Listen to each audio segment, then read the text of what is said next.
बिस्मिल्लाहिर्रहमानिर्रहीम। आज हम तरावीह के बारे में आसान और वाज़ेह अंदाज में समझते हैं। पहली बात, तरावीह क्या है? तरावीह दरअसल रमज़ानुल मुबारक में पढ़ी जाने वाली रात की नमाज है। इसे क़यामुल लैल भी कहा जाता है। कुरान मजीद में लफ्ज़ तरावीह नहीं आया, लेकिन रात के क़याम का हुक्म मौजूद है। जैसे सूरतुल मुज़्ज़म्मिल में अल्लाह ताला फरमाते हैं कि रात को क़याम किया करो। दूसरी बात, नबी करीम सल्लल्लाहु अलैहि वसल्लम ने तरावीह कब शुरू की? रसूल अल्लाह सल्लल्लाहु अलैहि वसल्लम ने मदीना मुनव्वरा में रमज़ान के महीने में चंद रातें मस्जिद में सहाबाए कराम के साथ जमात के साथ क़याम फरमाया। 3 या 4 रातें आप सल्लल्लाहु अलैहि वसल्लम ने जमात करवाई। फिर आप बाहर तशरीफ़ नहीं लाए। सुबह फरमाया कि मुझे अंदेशा हुआ कि ये नमाज तुम पर फ़र्ज़ न कर दी जाए। इसके बाद आपने बाकायदा जमात जारी नहीं रखी, लेकिन खुद क़याम करते रहे। तीसरी बात, क्या उस वक्त हज़रत खदीजा रज़ी अल्लाहु अन्हा मौजूद थीं? नहीं, हज़रत खदीजा रज़ी अल्लाहु अन्हा का इंतकाल मक्का मुकर्रमा में नबूवत के 10वें साल हो चुका था। तरावीह की जमात मदीना में हिजरत के बाद हुई, इसलिए वो उस वक्त मौजूद नहीं थीं। चौथी बात, हज़रत उमर रज़ी अल्लाहु अन्हो के दौर में क्या हुआ? हज़रत उमर फ़ारूक रज़ी अल्लाहु अन्हो ने देखा कि लोग रमज़ान में अलग अलग नमाज पढ़ रहे हैं।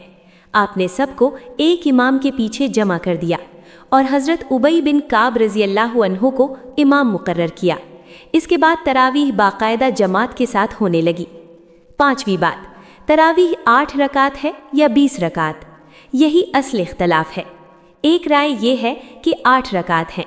इसकी दलील हज़रत आयशा रज़ी अल्लाहु अन्हा की हदीस है, जिसमें वो फरमाती हैं कि नबी करीम सल्लल्लाहु अलैहि वसल्लम रमज़ान और गैर रमज़ान में 11 रकात से ज़्यादा नहीं पढ़ते थे। उन 11 में 8 क़याम और 3 वित्र शामिल हैं। दूसरी राय ये है कि 20 रकात हैं। हज़रत उमर रज़ी अल्लाहु अन्हो के ज़माने में 20 रकात बाकायदा जमात के साथ अदा की गईं। बहुत से सहाबाए कराम ने इस पर अमल किया। चारों मशहूर इमामों का रुझान भी 20 रकात की तरफ है। छठी बात, हज़रत अली, हज़रत हसन और हज़रत हुसैन रज़ी अल्लाहु अन्हम का अमल क्या था? तारीख़ी रिवायात के मुताबिक हज़रत अली रज़ी अल्लाहु अन्हो के दौर में भी 20 रकात अदा की जाती थीं। हज़रत हसन और हज़रत हुसैन रज़ी अल्लाहु अन्हुमा ने भी इसी तरीक़े पर अमल किया।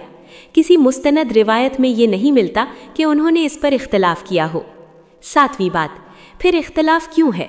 असल वजह यह है कि कुछ लोग नबी करीम सल्लल्लाहु अलैहि वसल्लम के ज़ाती अमल को बुनियाद बनाते हैं और 8 रकात को तरजीह देते हैं।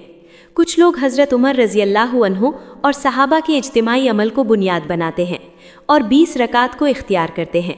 दोनों के पास दलाइल मौजूद हैं। अहम बात यह है कि नबी करीम सल्लल्लाहु अलैहि वसल्लम ने रकातों की कोई कतई हद मुकर्रर नहीं फरमाई। क़यामुल लैल नफ़ल इबादत है। असल मकसद खुशू, लंबा क़याम और कुरान की तिलावत है, न कि रकातों की तादाद पर झगड़ा करना।